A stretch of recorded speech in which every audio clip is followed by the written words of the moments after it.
بسم الله الرحمن الرحيم. الحمد لله رب العالمين، والصلاة والسلام على سيدنا محمد صلى الله عليه وسلم وعلى آله وصحبه أجمعين. خۆشەویستان، سەلام و ڕەحمەت و بەرەکەتی خۆی گەورەتان لێبێت و لە بەشی پێنجەم لە باسەکانی خوتبە بە خزمەت ئێوە بەڕێز و خۆشەویست گەشتمەوە. ئەمەڵقەیە من زۆر تایبەتە بێ، ئەویش لە خزمەت جنابی زۆر بەڕێز جنابی مامۆستا مەلا عەبدولحەمید شێخ محەممەد بەرزەنجی لە خزمەت یابین و ئەزمموی خۆی باسی خۆی دەربارەی خوتبە و ئینشاءالله بەشێک لە وتارەکەیشی و هەروەها ئەو شتانی کە پێویستە لە خوتبەیە بۆ ترێ لە خزمەت یابین. مۆسەیان بەخێر بێت. خۆپەداشێت ماوەسەی عەزیز، خۆشتان بەخێر بێن، نەخۆشحاڵ بن. مۆسەیان حەزەکەم سەرەتای خۆت، ژیانی خۆت وە چۆن خوێندنە تەواو کرد و ئەگەر بە کورتی باسی بکەی پێمان خۆشە. بسم الله الرحمن الرحيم. الحمد لله رب العالمين، والصلاة والسلام على رسوله الأمين محمد صلى الله عليه وسلم وعلى آله وصحبه وأمته أجمعين. سڵای خۆی گەورە میهرەبان لە بەڕێست و تەواوی بینەرانی بەڕێز و خۆشەویست، زۆر سپاس بۆ ئێوەی بەڕێز و خۆشەویست بۆ ئەم دەرفەتە کە لە خزمەتاندا باس و خواست بکەین دەربارەی خوتبە و ئامادەکردنی خوتبە و گرنگی خوتبە لە ژیانی ئەمڕۆی موسڵماناندا. دیارە من سەرەتای خوێندنم وەکو تا ناوەندیشم تەواو کردووە کە بڵێن لە قوتابخانە بووم، لە پاشان چوومە ثانەوی دراسات ئیسلامی تا شەشم تەواو کرد. دوای ئەوە چوومە پەیمانگای ئیسلامی کوردستان بۆ پێگەیاندنی پێشنوێژ و وتار خوێن. 2002 ئەوێم تەواو کرد. 2003 تەعین بووم لە مزگەوتی شیخ عەبدولقادری گەیلانی بە پێشنوێژ و وتار خوێن لای عەلوە کۆنەکە. لە دوای ئەوە لە ساڵی 2007 هاوسەرگیریم کرد. بە دوای ئەوەدا دەستم کردەوە بە خوێندن لە زانکۆ لە بەشی شەریعە. الحەمدولیلا 2011 ئەوێشم تەواو کرد و بەفیعلی لە 2012ەوە لە 22/6 2012 بوومە ئیمام و خەتیب لە مزگەوتی حاجی قادری بێسەری لە مزگەوتەی ئێستا کە الحەمدولیلا نزیکەی 380 وتاری هەینیم پێشەش کردووە لەم مزگەوتەدا. وەلەو کاتەوە کە هاتوومەتە ئەم مزگەوتە بەردەوام مەگەر سەفەرێکی زۆر تایبەت بوو بێت، ئەگینا وتاری جمعەکان الحەمدولیلا هەمووی خۆم وتارەکانم دا و ئامادەم کردووە. سەرکەوتوو مامۆسەیان، خۆی بەرە موفەقتان کام. ئێمە تەواان وەکو بەرنامەی اینجا کە خصوصیەتێکماننا بەم ئەڵلقەیە کە ئەویش لە خزمەت جەنابتانە بەڕاستی نمونەیەکی جوانن لە شاری سلەیمانیاوە لە وتارەکانەوە، خەڵکێکی زۆر گوێبیستی وتارەکان تەبن کە وەسەڵتیەت و میانەڕەوی و هەروەها تێگەیاندنی جوان و بابەتی زۆر گرنگ و هەمتر ماشەڵڵا دەنگیشتان خۆشمەوەسا بۆ جەنابتان کرد لە کۆلێژ بوون یاخود لە سەرەتایە، ینی هەر ئومێدتان بۆ هەبووە، حەستان لەوە کردووە کە ببنە خەتیب؟ بەڵێ، خۆی ئەم بەسەرهاتەی ژیانی من بۆ خۆی تایبەتمەندیەکی خۆی هەیە، ئەویش کە بریتیە لە ئاواتێکی جەنابی باوکم کە خی پەروەردگار تەمە درێژگا لەگەڵ جەنابی باوکت و تێکەڕێ مامۆستایانی گەورە و سەرۆرمان کە فەرمووی هێشتا هاوسەگیریم نەکردبوو. یەکێک لە ئاواتەکانی ژیانمەوە بوو کە کوڕێکم بێت بیکەمە مامۆستا و هەروەها وتاربێژ و ئامۆژگاریکاری موسڵمانان، کە دیارە بۆ خۆی لە 82 بەفعلی ئیمام و خەتیب بووە لە مزگەوتی بەرزنجە تاوەکو ئێستاژ الحەمدولیلا کە لە شاری سلێمانی نزیکە 30 ساڵە لە مزگەوتی شەید عەبدولکەریم بەردەوامە. فەرمووی یەکێک لە ئاواتەکانم ئەوە بوو کوڕێکم بێ و بیکەمە مامۆستای ئاینی. ئیتر منیش لە دوای ئەوەی کە جەنابی باوکم ئەوەی فەرموو و زیاتر تێگەیشتم، خۆم تەرخان کرد بە ئیزنی خوای گەورە بۆ ئەو بابەتە و جەنابی باوکم زۆر پشتیوان و یارمەتی دەرم بوو، لەبەرەوەی لە مزگەوتەکەی خۆمان دائیمە فەقیهی تیا بوو و هەر فەقیهێکیش کە دەویست بێتە ئەوێ باوکم یەک مەرجی بۆ دانا، دەیفەرموو وەرە ئێرە چیت بێ بۆت ئەکەین، هەموو خزمەتێکت دەکەین، بەس دەست بە عەبدولحەمید بڵێ. لەبەر هەر زۆرێک ئەو مامۆستا بەڕێزانی کەوا هاتوونەتە ئەوێ فەقیه بوون ێستا لە شاری هەورێر و لە سلێمانی و لە قەزا و ناحیەکان هەمووی لە مامۆستا باشەکانی کوردستانن. من لە خزمەتیانە دەرسم خوێنە و ئیسفادەیەکی باشم لێ کردوون. ئەوش لەبەری باوکم جەنابی باوکم زۆر تەرکیزی کردووە لەسەر کەوتوێتی دەمەوێت بۆم پێ بگەین و بیکەنە مەلایەکی باش. جا دیارە ئەوە بۆ خۆی کاریگەری زۆر لەسەر من هەبوو لە پاش فەزلی خوای گەورە تەبارەکە و تەعالا و جەنابی دایکشم یاخوا بە ڕەحمەت بێ لەگەڵ دایکی جەنابت و دایکی مردووی هەموو لایەکمان کە ئەوش بەڕاستی زۆر دڵسۆزانە و خەمخۆرانە دائیمە هەوڵی لەگەڵم ئەدا بە تایبەت کە هاتمە ئەم مزگەوتە زۆر دڵی پێی خۆش بووە زۆر ئاواتی بوو. ئیتر ئێمەش الحەمدولillah ینی بۆی کە بێتە سەدەقەیەکی جاریە بۆ ئەوان والحەمدولillah مەدرسەیەکی قورئانیشمان هەیە کە دامان مەزران ینی حەزمە کرد چۆن ناوێک بێ کە وەکو بڵێن ببێتە سەدەقەیەکی جاریە هەم بۆ ئەو کەسانی کە خزمەتی ئێمەیان کردو بە تایبەت دایک و باوکمان کە جەنابی دایکم خوا لێخوێ بێ ناوی مونیرە بوو ناومان ناڕۆشن ینی بە ناوە کوردیەکە چۆن ئەڵێ سیراجەل مونیر کردمانە بنکەیەکی ڕۆشن بە ئیزنی خوای گەورە کە چەند قوتابی تێ مامۆستا بنکەی قورئانە؟ تەڵەن بنکەکەی ئێمە زۆر دەمێک نییە کەەوە دامان ناوە الحەمدولillah نزیکەی 100 قوتابیمان هەیە و بەردەوامیشین سوپاس بەخوای گەورە کۆمەڵێک مامۆستای خۆبەخشی بەڕێز وین لە خزمەتیاندا و دایک و باوکانیش الحەمدولillah بە ڕێژەیەکی باش شاوکارمان دەست تا ینی چ ئەناجێک مامۆستا قیرائەتە خوێنن یا هەر ختمە یا تەحفیزە؟ بەڵێ تەبعاً گرنگی بە هەموو بارەکانە دەین قاعیدەی نوڕانی تەجوید بە گوێرەی ئاستەکان لە دوای ئەوە خوێندنی قورئان سەرەتا دەبێ ئەو کەسێک کە دەخوێنێت جزمی عەموو تەبارەک دەخوێنێت لە هەمویانە ئیمتیحان دەکات کە باش بوو دەست دەکات بە ختم بە ڕیواەتی حەفز لە ئیمامی عاسمەوە. مامۆستا ئەزمموی خۆت بۆ خوتبە وتاری جومعە سوودت لە کێ بینیوە وەکو خەتیبە مەشهورەکان لە عالەمی ئیسلامیە وەکو وتار وەکو بە دوواداچوونە کردو بۆ ئەوەی کە کانت دەستکاری بکەیت یاخود هەفتەیە بۆ هەفتەیەکتر ساڵێ بۆ ساڵێکی تر ینی گۆڕانکاری بەسەرابێنی گوێتان لە ڕخنەی خەڵک گرتووە بزانن خەڵک ڕخنەی چییە بەرامبەر بە خوتبەکانی جەنابەت خوتبەی تر چۆن وەڵامی ئەو شتانە ئادەنەوە؟ بەڵێ بەتەئکید من ئیسفادەم لە زۆر کەس کردووە لە داعی و بانخوازەکانی دەرەوە لە وتاربێژەکان لە شێوازی وتاردانن لە شێوازی قسەکردنیان لە شێوازی ئامادەکردنیان. طبعا من لەبەری کە جەنابی باوکم بڵێن بۆ خۆی خەتیب بووە هەر لە مناڵیەوە شریت و وتاری زۆرێک لە مامۆستایانمان گوێ لێگرتووە. بۆ نمونە شێخ عەبدولحەمید کوشک خوا گەورە لێی خۆش بێت شێوازی وتاردانی و قسەکردنی و نمونە باسکردنەکانی ینی حتا ئێستاش یەکێکە لەو کەسانی کە من زۆر جا بەڕاستی ئیسفادەم لێ کردووە. ناوی جەنابی شێخ عەبدولحەمید ئینشەڵڵا خوای گەورە پاداشا باتەوە. ئەمجا لە دوای ئەوە ئەو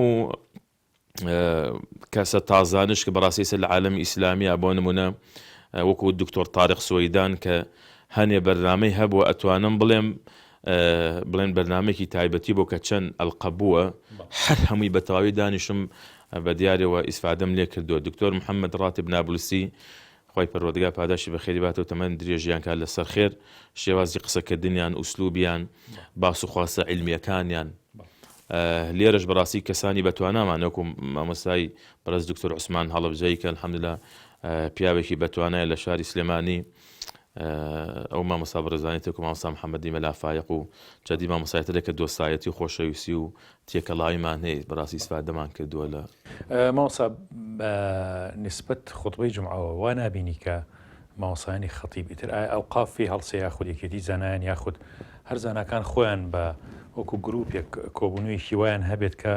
هەندێک جار یعنی قسە لەسەر خوتبەی یەکتر بکەن یا خوتبەی یەکتر شیکار بکەن. سێمە لە خەسەخانە لە نەخۆشخانەیە دکتۆرەکان هەموو بەیانیەک نیو سەعاتێکیان هەیە چارێکێک دەدەقەیەکیان هەیە هەموو ڕۆژێ قسە لەسەر نەخۆشێکی ڕۆژی ڕابردووەکەن کە چیان بۆ کردووە چیان نەکردووە یا هەڵەیەک ئەگەر دکتۆرێک کردبێتی قسەی لەسەرەکەن یاخود تێبینیان چیە لەسەر ینی ئەم شتانە بە بێشەرمکردن ینی زۆر بۆ وازحی قسەی لەسەرەکەن زەڕوو نیە مامۆستایانی خەتیب ینی بە تایبەتی لەم وەزعی ئەسەیە کە بەڕاستی وەزعێکی زۆر ئاڵۆزە و زۆر پێویستی بۆیە بەڕاستی کە دەستکاری خوتبەکانمان بکەین یعنی ئیتر لە ڕێگەی دەستگا ڕسمیەکانەوە بێ خود مامۆستایان خۆیان پێ هەڵسن کە کۆبوونیەکی بۆ جۆریان هەبێ مانگانە بێ دەوری بێ هەر جۆرێک بێت. بەتەئکید ئەوەی کە جەنابە دەفەرمووی ڕەنگە هەر کۆمەڵێک لە مامۆستایان تقریبەن شتێکیوان هەیە منتەدایەکیان هەیە بەڵام وەکو شتێکی گشتگیر کە مامۆستایان بەڕاستی هەمووی تێیدا بەشدار بن تا ئێستا شتی وا نەکراوە بەڵام ڕەنگە هەر مامۆستا بۆ خۆی ئیسفادە بکات لە کۆمەڵێک کەسێک بۆ نمونە لە مزگەوتەکەی مندا چەندەها مامۆستای ئاینی تێدایە و چەندەها مامۆستای زانکۆی تێدایە و چەندەها قوتابی تێدایە لە ئاسی زانکۆ و هەروەها پەیمانگا و ئامادەی و تاوەکو خواتریش کۆمەڵێک خەڵکی نخبە و دەستەبژێ دائیمە لە ناو مزگەوتەکانە هەن. من بۆ خۆم دائیمە ئیسفادەم کردووە لەو کەسە بەڕێزانە لە مزگەوتەکەی خۆمدا پرس و ڕابێژم پێیان کردووە کاتی مامۆستایەکی بەڕێز هاتووەتە مزگەوتەکەمان کە زۆر جار ڕێکەوتووە، ینی قسە و باسمان کردووە لەسەر وتارەکە و چی فەرمووە. جارێک مامۆستا سەلاحەدین محەممەد بادین لە وتاری جمعە کە زۆر جار تەشریف هێناوە باسی شومێتیم کرد. طبعاً باس و خواستکە لە بوارێکی عەقیدەی و لە بواری ژیانی کۆمەڵایەتی و خەڵک و مشتانە زۆرشتمان باس کرد. دوایی کە هات فەرمووی زۆر دوعای خێری کرد، فەرمووی یەک خاڵ هەبوو، ئەویش قسەیەکی کە لە زانایانە زۆر جوانە دەفەرمێ هەر ڕۆژێک کە گوناهی تیا بکەم ئەو ڕۆژە شومی و نەکبەتیە بۆ من، چکە لە ڕۆژی قیامەتە ئەبێتە نەکبەتی بەسەرمەوە. ینی لە دوای وتارەکە ئەو خاڵش بۆ خەم لە کاغەزەکە وەرەقەکە ئیزافەم کرد بۆەوە بۆی بۆ جایەکی تیسفادێکم. ینی زۆر جار ئەو کەسانی خەڵکی نخبە هەیە لە مزگەوتەکان ئینسان ڕاوێژیان پێ بکە لەسەر وتارەکە لەسەر کاتەکەی لەسەر بابەتەکان، کە زۆر جاری وایە و کەسە دڵسۆزانە ینی چەند جار بۆ وتویان ئەو بۆ نمونە باسێک هەیە لەم دوو سێ ڕۆژەیە حەزگەین لە وتاری جمعە ئاماژەی پێ بکەی، یان لە گەڕەکە یان بۆ نمونە جۆرە فکرەیەک جۆرە باس و خواسێک هەیە لە ناو خەڵکە، جۆرە شوبهات و گومانێک دروست بووە بەسک و یعنی لە وتارێم جمعەدا باسی بکەیت، ئەوە دائیمە ئینسان دەبێت ئیسفادە بکات لە خەڵکی دڵسۆز لە خەڵکی چاک لە مزگەوتەکە خۆیدا کۆمەڵ کەسێکە بێ بەڕاستی ئەمە زۆر بەسوودە بۆ مامۆستا. ئەبێ مامۆستا ینی پێی ناخۆش نەبێت کە خەڵک ڕخنە لە وتارەکەی بگریا بڵێ فڵان شتت ئەوە ڕەنگە من پێم باش نەبێ وا بکەیت یا ئەوە بەو جۆرە بکەیت. ینی ئەمە شتێکی تەبیعی و سروشتی مامۆستایان گوێ بگرن. باڵێ زۆر ئەو کەسێک کە شتێکت پێ دەڵێ بە دڵسۆزی پێ دەڵێ. بۆ من کاتێک پێت دەڵێ کاتەکەی درێژە دەبێت ئەو کەسە ئیتر بۆ خۆی بزانێت ئەم کابرا ڕقی لێت نییە، ڕقی لە وتارەکەت نییە. ئێستا بۆ منە هیچ وتارێکی من نزیکەی 7 ساڵ لە وتارە دەم تا ئێستا وتارێکی من نییە بچێتە نیو سەعات. خۆت بە دەقیقی ئەگا لە سەعاتی خۆت باڵێ بە دەقیقی ئاگام لێ لە دەوری 25 دقیقە 26 دقیقە 24 دقیقە 20 دقیقە ئالەو بینەیە من وتارەکەم تەواوەکەم یان هەنێ باس و خواست هەیە. ینی ئێستا بۆ نمونە لە وتارانەی کە مامۆستاک ئامادەیەکەم خەڵک لە هەموو لایەکەوە بۆ نمونە لە بواری عەقیدەی پێویستێتی، لە بواری کۆمەڵایەتی پێویستێتی، لە بواری ئەو شتانەی کە ئەمڕۆ ژیانی خەڵک بۆ نمونە دەستگرتن بە کارەباوە، بۆ نمونە ئیسراف نەکردن لە ئەودا، بۆ نمونە یعنی لە کاتی ئیمتیحانە دایک و باو ئاگای لە تەلەبەکانی بێ خەمخۆریان بێ یارمەتیان باکەم تەرخەمی نەکا، ینی کۆمەڵێک سەردان و ئەم شتانە کەم بکاتەوە. ینی لە گوێرەی کات و زروفەکان بە گوێرەی ئەو هەفتەیە زۆر گرنگە تو ئەو باسی ئامادەیکەی باس و خواسی ئەو هەفتەیە بێت.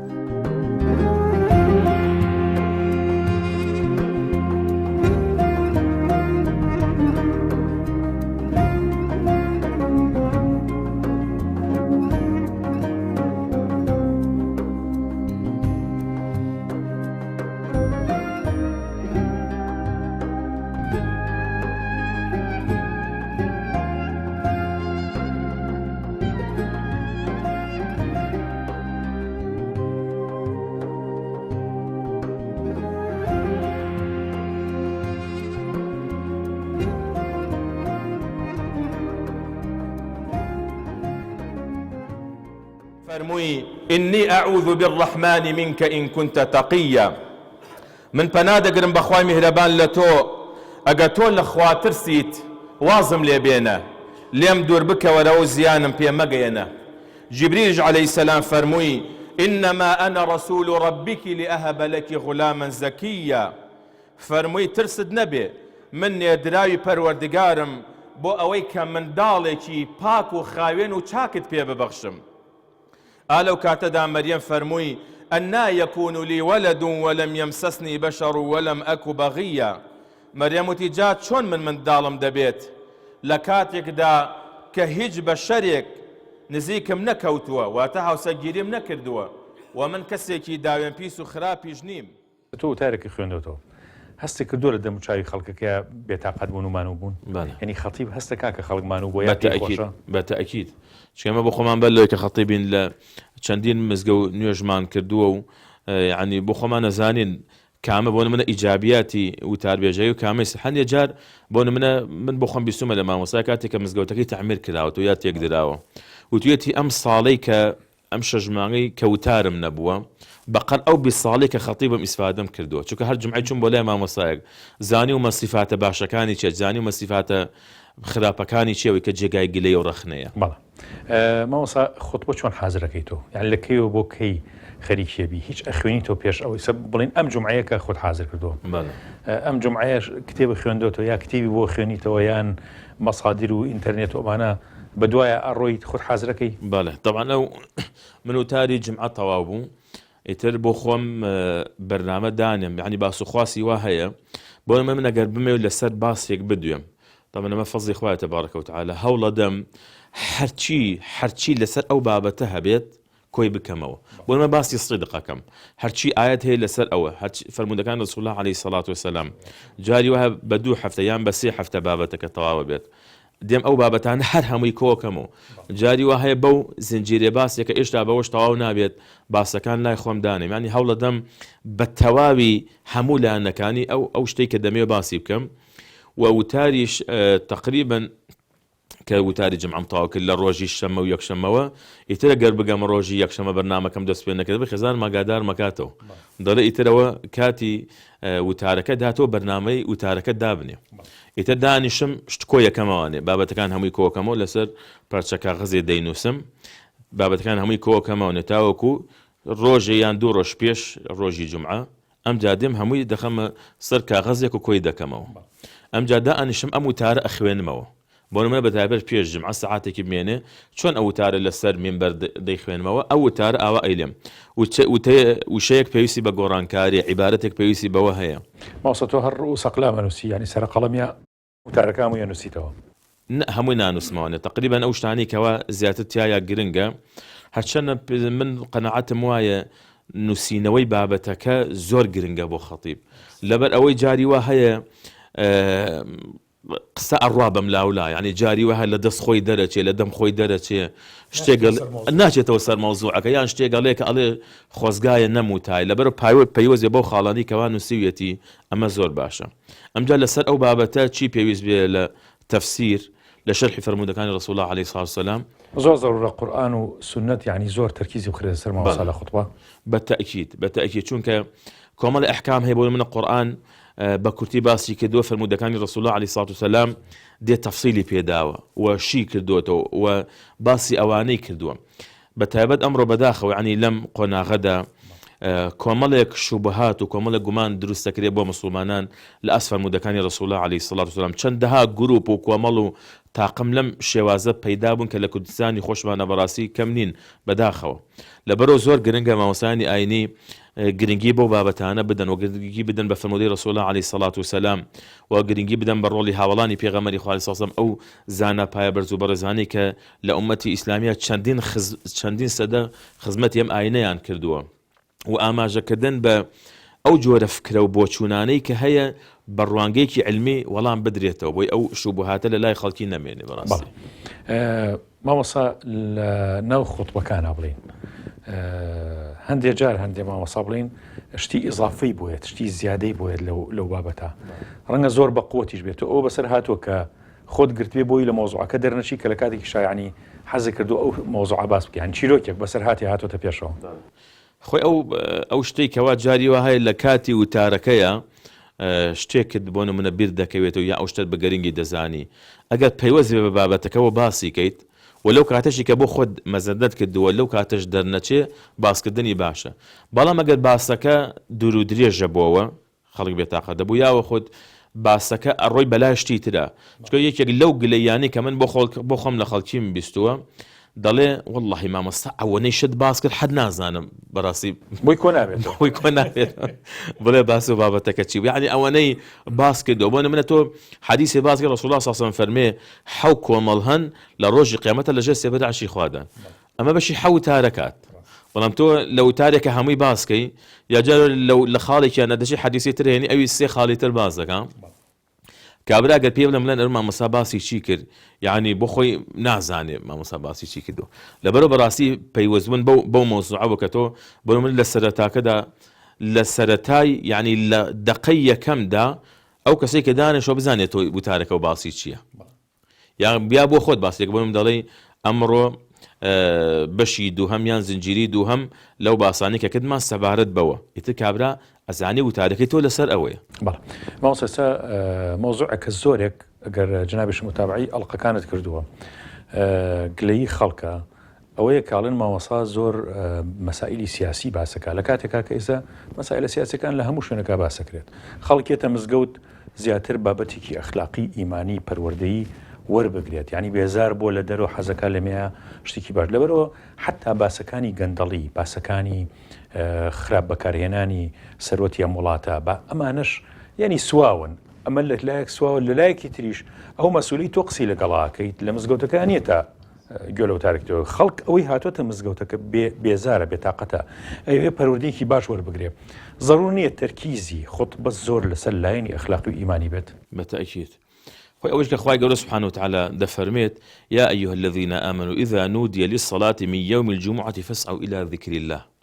بەڕاستی وتار دەبێ ذکری ئەڵڵای تیا بێت یعنی وەکو ئەئیمەش ڕەحمەتی خوا لێبێ کە فەرموویانە یعنی بۆ نمونە ئەئیمەیەک پێشەوەیە کاتێک یەکێک لە ئیمامە گەورەکان چۆتە شارێک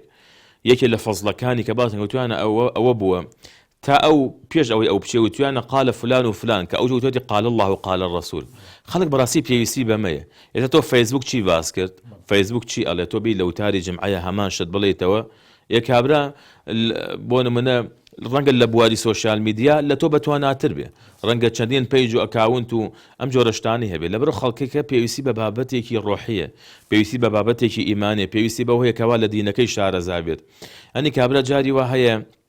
بۆ نمونە لە شتی زۆر بەسیتە ئێستا بۆ منە نوێژی مردوو کابراجار جەنازەیەک دێتە مزگەوتێک کۆمەڵ خەڵگەڵ مامەسانیەتەکەی چۆنە مامەسا ئەوە چۆن ئەکرێ یعنی ئەمە مانەوەتە ئەم مامۆسایە زۆر گرنگی بەم بابەتانە نەداوە ینی بابەتی ئیمانی بابەتی ئەوەی ینی کە چوویتە مزگەوتێکەوە سەقافەتی دینی بەو خەڵکەوە دیار بێ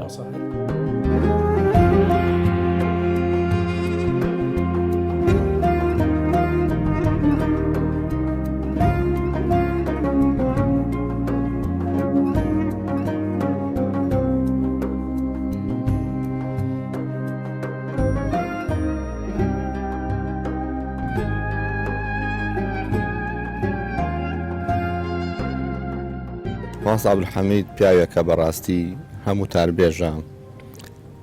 هەم کۆمەڵایەتێکی عەجایبە مامۆستا عەبدولحەمیدێکە لەو مامۆستانەی کە توانیوەتی لە مزگەوتەکەیە بە حەقەت جێی خۆی بکاتەوانێ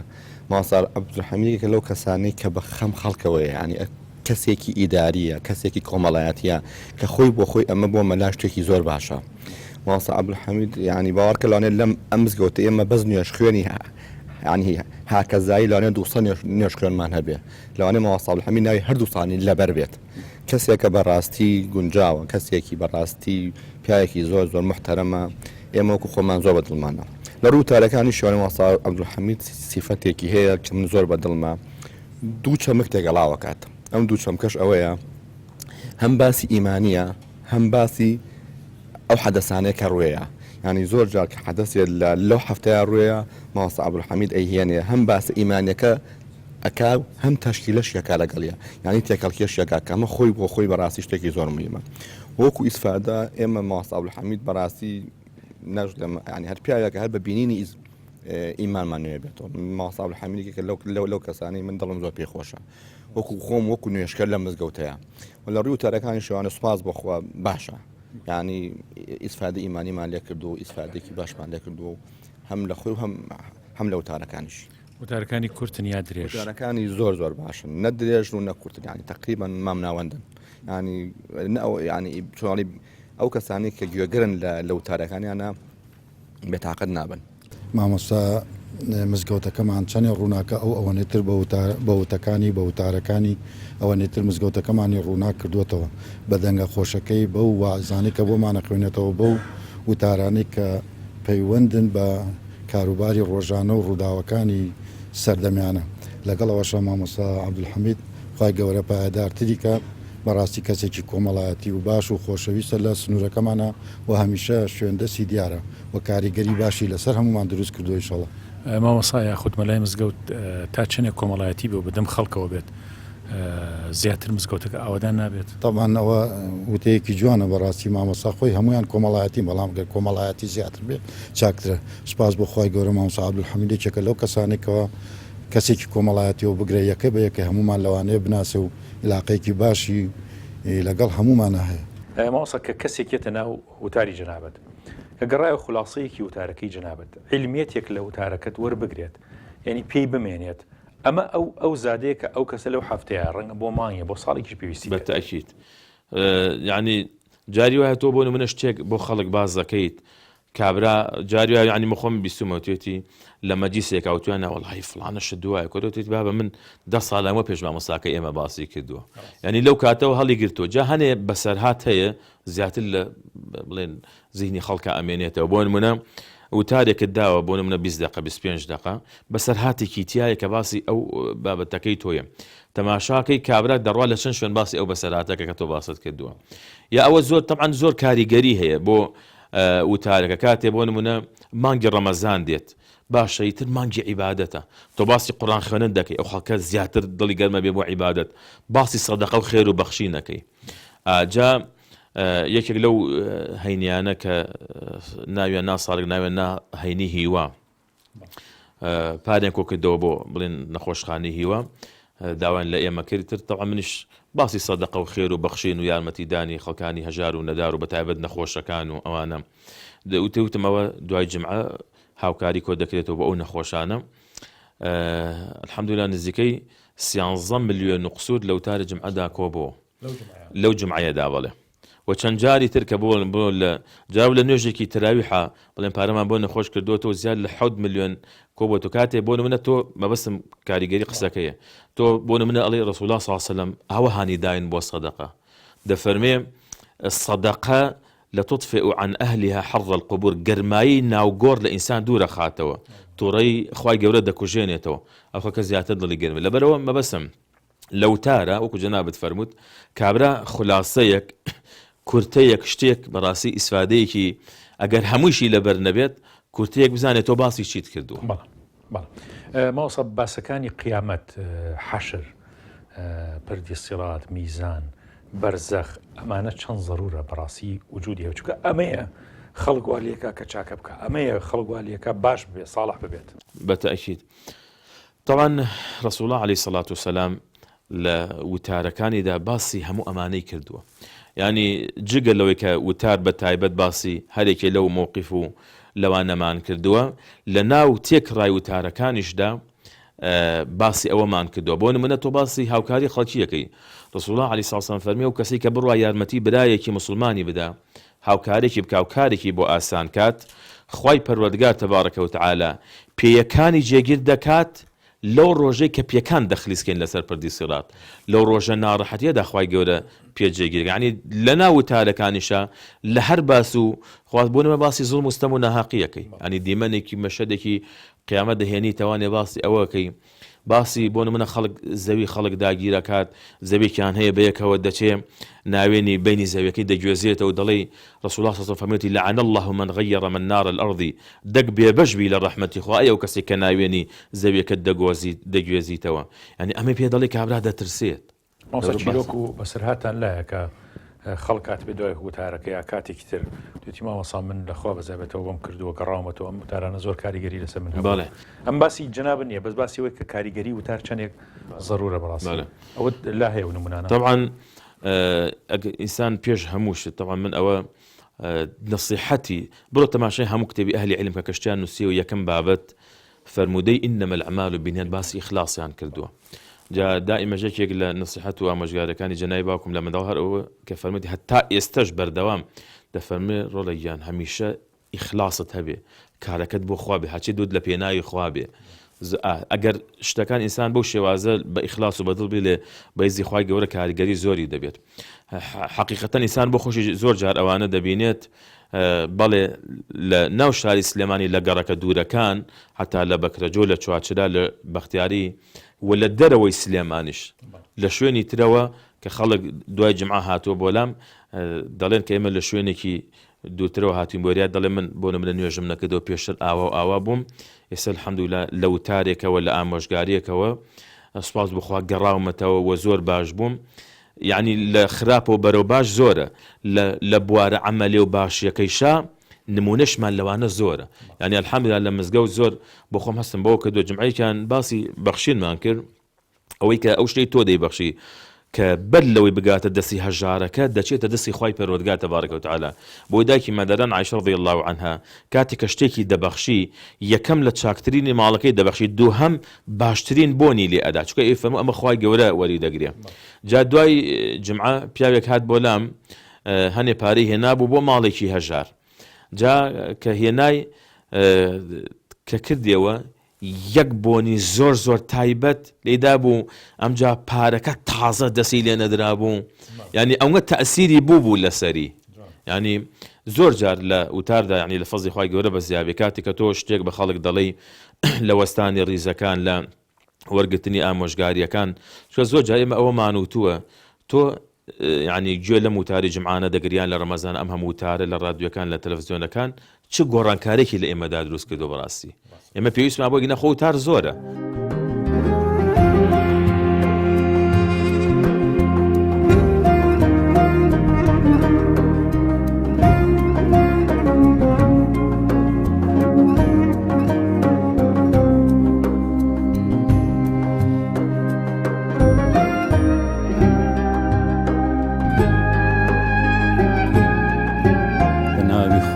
بەهێزی دانا کە پایەی بوونی گردوونی دانا، خوایە کە دڵی پڕ ئارامیە هەر کەس کە دانی بەبوونی دانا. لە ڕاستیە جمعەکان هەر هەمویان ماشاءالله باش و چاکن، ئەلبەتە کە من ئەڵێم چاکن چونکە هەمویان لە من باشترن، من ئەگەر خەتیب بم وەکو هیچیان نابم، بەڵام هەندێ مامۆساکان نمونەن وەکو مامۆسای ئەم مزگەوتە یادی بەخێر بێ ئینشاءالله لە خزمەتیا بین بەردەوام ئینشاءالله. یەکێکە لەو کەسانە کە خوتبەکانی زۆر زۆر خۆشە، ئامادەکاریەکی زۆر باشی هەیە بۆ خوتبەکانی، لە خوای گەورە بەزیابێ دەنگێکی ئێجگار خۆشیشی هەیە، قورئانێکی زۆر باشیش ئەخوێنێ، خۆی ئەوە زۆر مەرجە بۆ خەتیب. قالت إني أعوذ بالرحمن منك إن كنت تقيا قال إنما أنا رسول ربك لأهب لك غلاما زكيا قالت رب أنى يكون لي غلام قالت أنى يكون لي غلام ولم يمسسني بشر ولم أك بغيا قال كذلك قال ربك هو علي هين ولنجعله آية للناس ورحمة منا وكان أمرا مقضيا فحملته فانتبذت به مكانا قصيا فأجاءها المخاض إلى جذع النخلة قالت يا ليتني مت قبل هذا وكنت نسيا منسيا. بۆ مامۆسایانی ئاینی و بە تایبەتی لە هەر وتاردەرێکە خۆشتر ئەوەیە خۆی کردەوەکانی لەگەل وتارەکانیا بێ. شاعیرە گەڵێ نەڕەت بۆ خودپەسەندی دەنگی ئەشکەوت لە بابی معریفەت کەندووی بەتاڵی لە وشکی کەلەتە واعس هەمیشە کە دەمپاراوی وەعزی و سینە خاڵی. یعنی گرنگترین شت ئەوەیە کە مامۆساکە بۆ خۆی سینە خاڵی نەبێ و لە خوتبەکانیشە ئەوزاع و ئەحواڵی گوێگرەکان لە بەرچاو بگرێ، خوتبەکانی بە ئەندازەیەکی مناسب بێ کە مەلەل دروست نەکا. دیسان شعرێکی مەحوین بیرەکەوێتەوە کە جاران لە زمانی ڕابردوودا ئەندازەی مێزەرە ئەمامە ئەندازەی علم بووە، یعنی یەکێک پێچێکی بووە ئەو نە علمی بوو، دوانی بوو بێ زیاتر سیانی بوو بێ، یعنی ئەگەر عالمێکی زۆر گەورە بوو بێ پێچەکەی هەر زۆر زۆر گەورە بووە. جا ئەمە مقدمەیەکە بۆ شعرەکەی مەحوی. لە دوایشە ئێمە دەسارمان هەیە ممکنە خەڵک زۆر بسە باش نێزانن دەسار ئەوەیە کە گەن مشتیفی ئەهارن سەر تۆزێ میقدارێک گەورەیە و دەنگە کڕەکڕێکی ناخۆشیشیەت مەحوی ئەفەرمێ واعزم پرسی کەسێ شۆخانە جوابی دامەوە وەعزی چی سەر لنگە دەساڕە و کڕەی دەساڕی هات واتە پرسیاری واعزم کردوتی کەسێ بە شۆخی جوابی دامەوەتی بە وەعزی چی مێزەرەکەی تا بڵێ زلێ ئیدعای علمی زۆرەکە سەر لنگە دەساڕە و دەنگەکەیشی ئەو نەک ناخۆش و ئەزیەتکەرە کڕەی دەساڕی هات بەڕاستی ئەوەش خۆی ئازارێکە بۆ گوێگرەکان من شارێکی فارسیشم بیرەکەوێتەوە کە بە خۆم ئەڵێم و بە هەموو مامۆسایانێک کە ئامۆژگاری خەڵگەکەین هەر کەسێ ئامۆژگاری خەڵگەکە پێش هەموو شتێکە بێ خۆی ئاگای لە خۆی بێ کە ئەڵێ واعیزەن کەن جلوە بەرمیحراب و منبەر میکنند چون بە خەلوەت میرەوەند ئەنکاری دیگەر میکنند مشکلی دارم ز دانشمەندی مەجلیس باز پرس تەوبە فەرمایان چرا خود تەوبە کەمتر میکنند ئەڵێ واعیزەن کەن جلوە بەرمیحراب و منبەر میکنند ئامۆژگاری کاران کە لە میحراب و منبەرە سەر بەرزەکەن و خۆیان دەرەخەن چون بە خەلوەت میرەوەندن کاری دیگەر میکنند وەختی ئەچنە شوێنێکی چۆڵ و کەسیان بە دەوران نییە غەیری خوا شتێکی تری پێچەوانەی ئەوەی کە ئێڵێن ئەیکەن مشکلی دارم ز دانشمەندی مەجلیس باز پرس گرفتێکم هەیە لە زانای مەجلیسەکان پرسیار بکە تەوبە فەرمایان چرا خود تەوبە کەمتر میکنند ئەوانەی کە ئەمرەکەن بە تەوبەکردن بۆچی خۆیان تەوبەکە کەمترەکەن بە هەر حاڵ لەخوای گەورە بە زیابێ لە زمانی ڕابردوودا ئێمە لەم شارا بووین باشترین خەتیبی مزگەوتی گەورە بوو لەبەر ئەوە خەتیبی زۆر ترمان نەبوو بەڵام ئیشتە ماشاءالله هەر کامێکیان بگری خوتبەی زۆر باش و چاکیان هەیە بەڵام ئیتر بە نیسبەتەن زیاوکەمیان هەیە و لەخوای گەورە بە زیابێ الحەمدولێللا مامۆستا عەبدولحەمید بەڕاستی یەکێکە لە خوتبە خوێنە باشەکان بەلای منەوە دەنگەکەیشی خۆشە و قورئانەکەیشی ئێجگار خۆشە خوێنە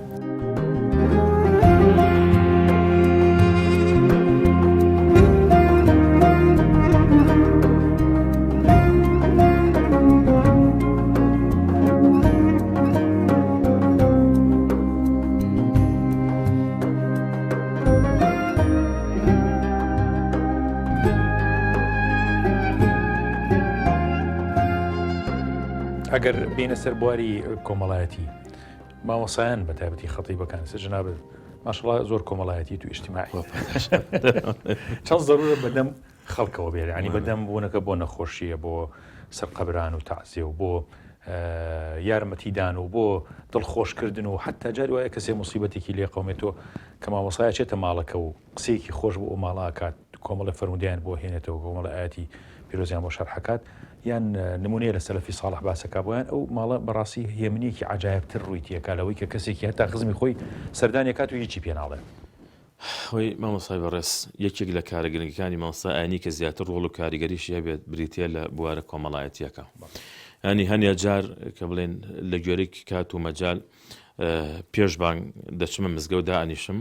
ڕوبەرووی خەڵکەکە سەلام و مەرحەبایی یەکتر دەکەین یان کە دوورکانوی سونەتەکەمان کرد ئەو 12 دقەیە تەمان 7 دقی دەمێنێتەوە بەدەم تەسبیحات و ذیکر و ئەوانە سڵاو مەرحەبا یەکتر دەکەین نەحواڵی ئەهلی مزگەوت دەپرسین کەسێکمان نەخۆش بێت دەڕۆین سەردانی دەکەین جا ئەلەو چاپین ڕۆژەی پێشوو پیاکی هەلی مزگەوتمان ئالای دەگای مزگەوت سیارە لەیدا بوو هەڵا نوێژی عەسم کرد وتمان با بچین ماشاءالله کە چووینە دەرەوانێ ماشاءالله قەرەباڵغێکی زۆر ئەهلی مزگەوتی مامۆستا مەگەرەکو جەژنی لێ بکەین ئەوە بچین تەوقە و ئەحواپرسیەکە و لە دەرگا یەکسەر بینە دەرەوە هەروەش بەیانی کە چووینە دەرەوە ماشاءالله دەرگا ژووری میوان و هۆڵ و هەمویان کردەوە ماشاءالله هەر جێگا نەبوو ئیتر هەر ئەوە بوو تەوقە و حواپرسێکمان کرد بە پێوە و ئێتوتیان کاکیان با بڕۆین خوای گەورە شفات یا ڕەبی ئەم لایەنە کۆمەڵایەتیە بەڕاستی زۆر پێویستە جا بەڕاستی من لەو بوارەش یعنی کە ئینسان ئەوەی بۆ دەکرێت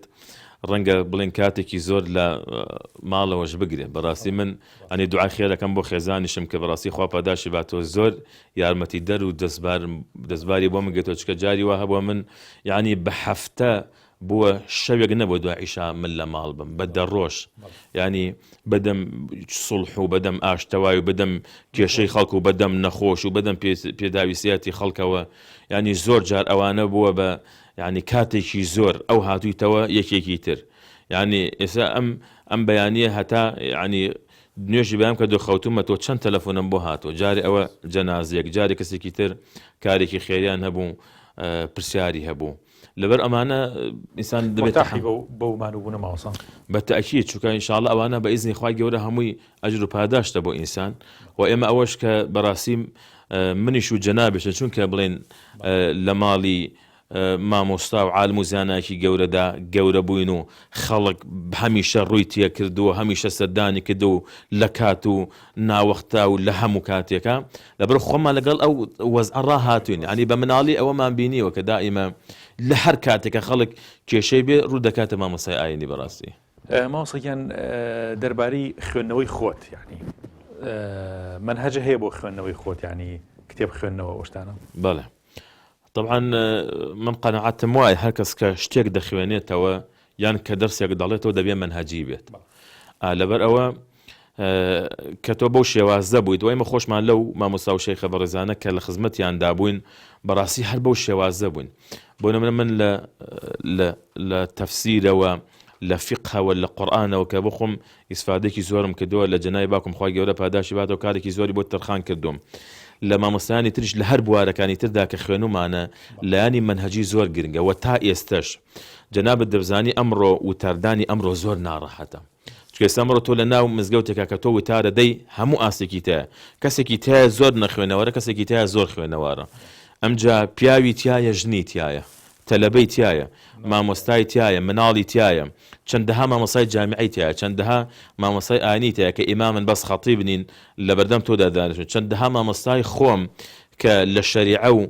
لە دراساتی ئیسلامی مامۆستان بوون ئێستا لە لای من دانیشتون یعنی گوێیان لە من گرتووە لەبەر بەڕاستی ئەمە پێویستەکە ئینسان توێشوێکی باشی پێبێ خوێندنەوەیەکی باشی هەبێت و لەسەر ئەو شتەی کە باسی ئەکات دوایی کە پێی وترا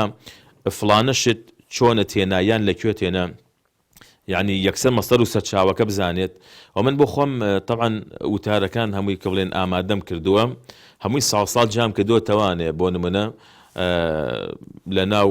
چۆنەڵی زەرفێکە بڵێن 2012 14 تا وتاری ئەم جمعێش کە ئەخیر وتاری 2019 بەجیا دامناون و لە 4 وەرەقەیشە هەموو بابەتەکانم نووسیوەتەوانێ ئەو جمعە وتاری ئەوە نەباسی چیم کردووە هەموویم ئامادە کردو بۆ ئەوەی جاری وهە بۆ بابەتێک پێویستە بێکەوە قسەی لەسەر کەیت بزانی بۆ نمونە باسی سەدەقەیەکەی ڕەمەزانە ساڵی پێشوو باست کردووە ئەم ساڵ نابێ وتاری ساڵی پێشوو بڵێیتەوە کۆمەڵێک زانیاری تر کۆکەیتەوە کۆمەڵێک باسوخواسی تر کۆکەیتەوە لەسەر ئەو بابەتە اینجا زۆر گرنگە ئینسان ئەو شتێکەوە باسی یەکە شتێکی بەڕاستی ینی بەڵگەی پێبێت وەکو بەڕێزیشت لە پێش و ئاماژەت پێدا لە قورئان لە فەرمودەی ڕەسوول عەلەیهی سڵات وسەلام لە وتەی ئەو هاوڵە بەڕێزانی پێغەمبەری خوا عەلەیهی سڵات وسەلام لە وتەی ئەئیمە و زانا و پێشینانمان ینی ئیمامی شافعی ڕەزا و ڕەحمەتی خوای پەروەردگاری لەسەر بێت ئەو پیاوە گەورەی ئومەتی ئیسلام کە ڕەزا و ڕەحمەتی خوای پەروەردگاری لەسەر بێت چەندە خزمەتی ئەم عیلم و زانستە شەرعیەی کردووە ینی کاتی کە باسی سونەت ڕەسوڵڵا کە عەلەیهی سڵات وسەلام پرسیاری لێکەن بەڵگە چییە تۆ لەسەر ئەمی کە خوا فەرمانی کردوێ بەدەستگرتن بە فەرمودەی ڕەسوڵڵا صلی الله علیه و سلم ئەفەرمێ کاتی خوا بە خێزانەکانی ڕەسوڵ الله صلی الله علیه و سلم دەفەرمێ وەذکورن ما یوتلا فی بیوتیکن من آیات الله والحکمە ئاياتی الله قورئانە حکمە چییە یعنی چەندەها بەڵگە و شتی تریش دەهێنێتەوە ئەم زانە بەڕێزانە بەچی پێگەیشتون لە خزمەت ئەو مامۆستا بەڕێزانە بە شێوەیەکی منهەجی بە شێوازێکی عیلمی کە خوێندویانە جا منیش تەمەنەوە فەزلی خوای گەورەی تبارەکە و تەعالا و سوپاسی ئەو مامۆستا بەڕێزانە کەم کە هەوڵ و مادووبوونیان لەگەڵ ئێمە داوە و زۆر خزمەتی ئێمەیان کردووە و ڕۆژانش کە دەیان بینین بەڕاستی جێگەی فەخر و شانازین بۆ ئێمە ئەوان دائیمە دڵسۆزانە و خەمخۆرانە پیان وتون کاتی تۆ دەدەوێت بابەتێ دیراسە بکەیت بە شێوازێکی عیلمی بە شێوازێکی منهەجی ئەمجا بخوێن ئەمڕۆ خەڵک زانیاری زیاتری دەوێت چکە هەموو جمعەیەک زۆر جار ڕێەکەوێت دوای ئەوەی کە تۆ باسوخواسێک دەی خەڵکێک دێ پرسیاری هەیە مامۆستا فڵانەشت چۆنە یا ئەو باسی کەوتت چۆنە یا بۆ نمونە بەرنامەیەکت هەیە لە ڕادیۆی لە تەلەڤیزیۆن ئەمە دائیمە تۆ ئیساری کۆمەڵە مۆزوعەکەی زۆر پێویستە ئینسان بەڕاستی ینی مامۆستاگیان ئەو ئاەتی قورئان لما تقولون ما لا تفعلون يعني مامۆستایانە بێ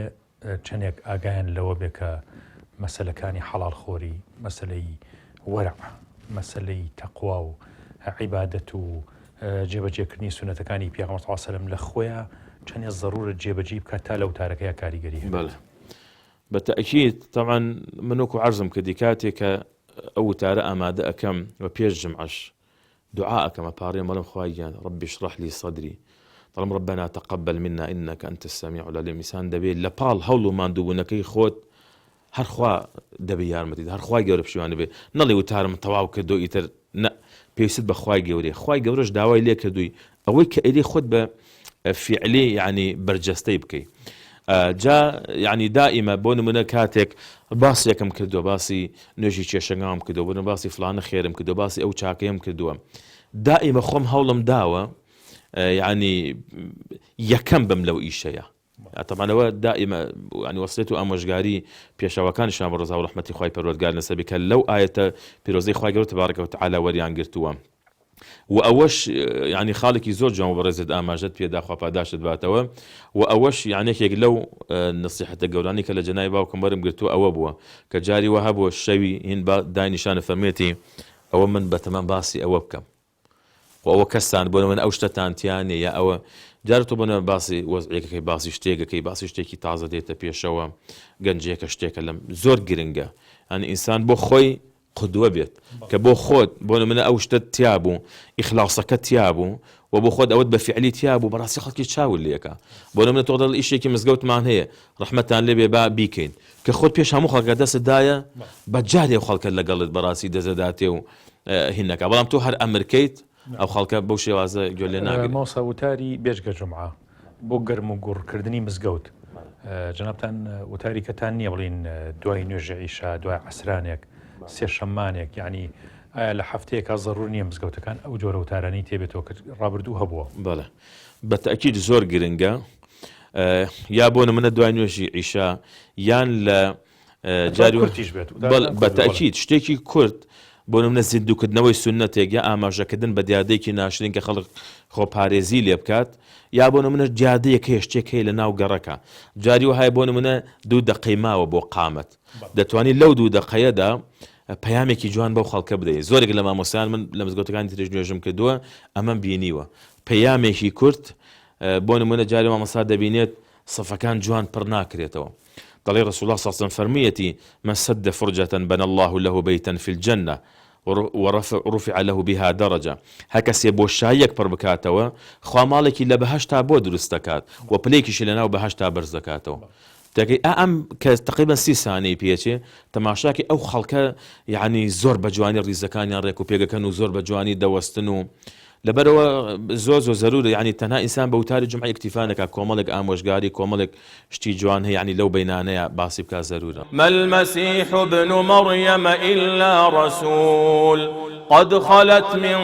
قبله الرسل وأمه صديقة كانا يأكلان الطعام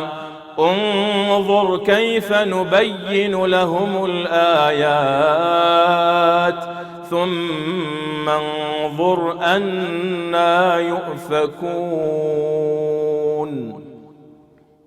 الله أكبر.